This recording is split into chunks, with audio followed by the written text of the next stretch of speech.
Hi, everyone. We are live. Happy Tuesday. Though, if you're watching the replay on Instagram, happy day, whatever it is.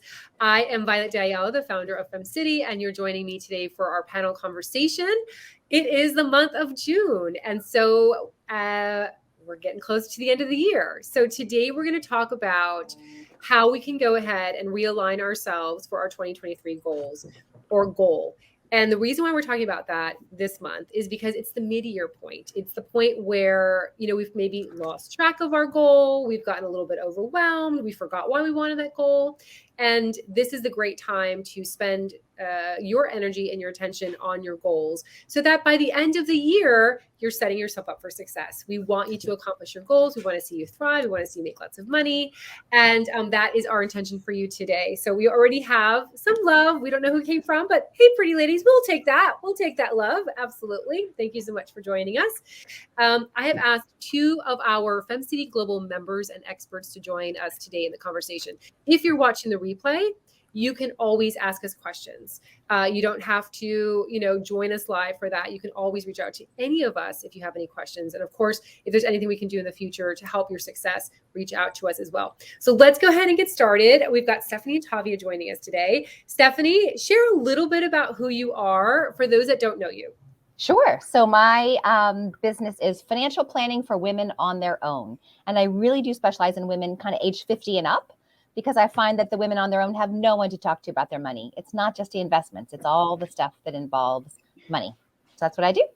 Yeah, awesome. And she's got a great podcast, an award-winning podcast, and she has been a part of our FemCity Global program for so long that we have tons of classes that she's taught over at the FemCity Library. So definitely check those out. You can search by her name or just using the word money, and her classes will show up. They're always really great. And Tavia is new to our FemCity Global program. We're so excited. It's her first time joining us in the panel. Tavia, share a little bit about yourself as well. Perfect. Thank you so much.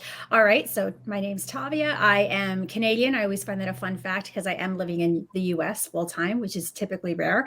My business is all about a wealth blueprint. So I work predominantly in e-commerce. So I help people really focus on eliminating their toxic load, but then there's a wealth creation component platform through that I just love sharing with people because it's definitely helped a lot and me along our journey. Awesome. Love it. Love it. And thank you so much for joining us. All right. So we're going to dive in. So again, our topic for today is all about how we can go ahead and get closer to our goals. What's that self-check that we need to do? So my question for our experts is, what's that one thing we can do today? Because we love action, right? What's something that we can all do today to get closer to our goals? Again, so that we can achieve them, flourish, grow, and add money in our pocket. Let's go with Stephanie. So as a financial planner, I focus a lot on goals. And honestly, we're taught to focus on goals with a price tag, whether it's acquiring a thing like a nicer house or doing something that costs money like a big trip. And what I find, both kind of for motivation, but also for kind of reevaluating, is if I encourage clients to think a little bit deeper. What's the core desires behind the goal? Bigger house. Okay, what's the actual desire behind that? Oh, so my kids can each have their own room and we have room to entertain. Okay, that's something we can work with, both in the, motivating you to move towards it, but also in the maybe we can be flexible or creative about how to achieve those things. So believe me, I have plenty of times gotten partway through the year and be like, wait, goals? I had goals? There was some piece of paper. I wrote down stuff in January. So be gentle with yourself. Go back, take a look at them, reevaluate. Does this still make sense to me? And what's the why behind them? I think it's a good first step. I love, and I'm taking notes.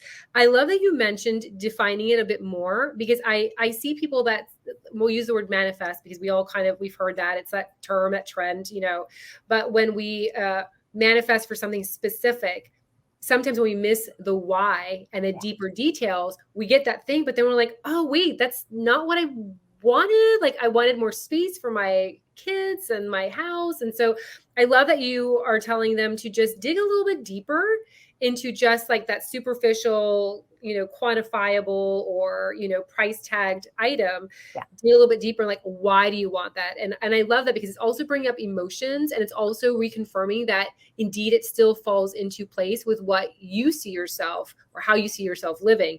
because our goals change. I am a different person than I was January 1st of this year, right? Experiences, evolution. I hope I'm a little bit better of a person, of a better human. But I love that you mentioned that, just digging a little bit deeper, really going in and why do you want it, connecting your emotions to it, and being specific. I love it. And opening your mind, right? Being more flexible versus like, I want a house on this street. Right. Like expanding, because maybe there's a better option for you on another street. So Yep. love that. All right, let's go to Tavia. Tavia, what is your advice as to what we can do starting today to get closer to our 2023 goals?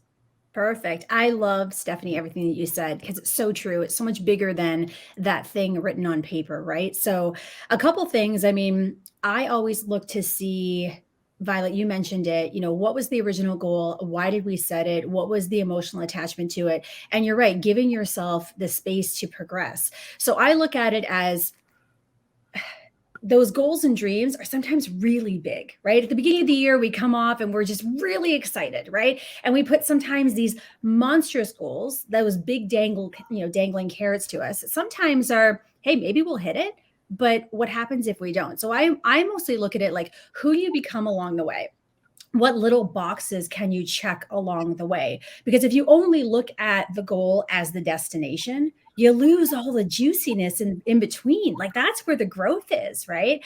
And sometimes they're valleys because those goals were put in your heart and your mind for a reason. And they're the mountaintop, right? And not everything, especially as an entrepreneur, is uphill, right? There's a lot of, we've seen that diagram, right? It's a lot like this. So who are you in those valleys? What do you discover about yourself? And what is it? It can't be a one thing. What are you really chasing? Because that's going to really continue. The other piece as well is, I'm big about making it super visual. So like I'm looking right now in front of me at my vision board. Am I going to check off every single thing? No, but they're there to inspire me to keep on dreaming, to think bigger. If I only had one thing on there, I mean, it would be really challenging. I would wake up and I wouldn't think about anything else, which is maybe a good thing, but then I'm going to be devastated if it doesn't happen. So who do I want to become? What kind of an impact do I want to make? What are the key words? What are the things that I want to be able to step into, that I want to be able to map and see a little bit of progress like that? I think so. How we look at our goals, it can't just be one thing. It has to be a accumulation of multiple things, and really celebrate the little wins and the progress that you're making along the way. Yeah, I love the celebrating the little wins. Gosh, I mean, I got chills when you said that. I find that, and I say women because I've only worked with women. I've been doing FemCity for 14 years. And then before that, I owned a Pilates studio for 10 for women only. So I that's where I say for women, it's been 25 years. But I see women when they are going after a goal, the little micro wins along the way, they don't celebrate those because it's not the goal, right? It's not that thing. I haven't gotten to it yet. And I also see that we have these like beautiful little successes every single day. That time that you showed up to make that cold call that made you really nervous. That time that you sent out a proposal that, you upped your price a little bit and you thought you were going to have like, diarrhea and vomit at the same time, right? Like those moments that happen to us as entrepreneurs, but we don't celebrate those wins. We're only waiting for that big piece in the sky. But the journey, as you mentioned, the evolution, that ride is what makes it such a blessing. It's not always just the big piece of the pie. It's just like the little bites that you get along the way. And going back to what I know Stephanie says all the time is give yourself grace and love. So I love that. So, all right. So we are wrapping up. Final advice that you have, Stephanie? The other thing that we do in the financial planning world is when we're thinking about how to achieve a goal, the pre-planning is we always think about, well, what might get in the way? What could come up that gets in the way, whether it's an external factor or something internal, like, oh, I tend to get a little bit scared when I have to, quote a big new price to someone, or whatever it might be, right? And thinking about ahead of time when you're calm and rational, how could I put things in place to make that choke point, that like little difficult part, a little bit easier? So that's, I think, another helpful thing, when you're being all cool and looking at your planning, not in the heat of the moment, what things can you look back? Oh, I almost got there in February, but then I backed off because of whatever, right? What might I have in place next time so that I can have it a little smoother? Yeah. Like improving your improving the way that you relate or the process or the thinking process, just improving that and saying, you know what, and that goes back, Stephanie, you always say, giving yourself grace, and that's giving yourself grace there too, is saying, you know what, yeah, maybe I did that, but you know, in the future, I know now I do better. What was that Maya Angelou quote? When you know better, you do better. Exactly. Yep. Yeah. And you know, sometimes you need some little outside support, right? Can you have, whether it's a coach or an accountability partner, to call up, oh, I'm getting to the scary part again. They talk you down. That's always helpful too.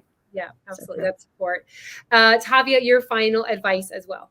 Yeah, I mean, a couple things. It is how you view it as everything. So it's a marathon, not a sprint, right? Find your pace, because you are no good to anyone, and certainly not to your final goal if you burn out and just go at a pace that you cannot sustain. Yeah. So, and the other thing around that is find joy in what you do. I mean, if you find yourself pursuing that goal and you're almost becoming unrecognizable, not in a good way though, you know, in a way that feels icky, that you don't get excited about, that you don't want to wake up to, look at it, adjust it. Why is that happening? What are like external influences that are making you that way? So you have to find joy in the work in order to keep that pace and really, you know, work towards it for the long haul. Yeah, I love it. And also when your energy is high, your vibe is high, I think it also attracts more opportunities and people enjoy being around you. So they're going to share more referrals your way. So when we can keep our energies high, connecting to the joy of the work that we're doing, spinning it in our minds and making it so it's favorable for our action plans, it makes a huge difference with all things around you. So I love that. All right, Stephanie, how can Femmes find you to learn more about the work you're doing in this world?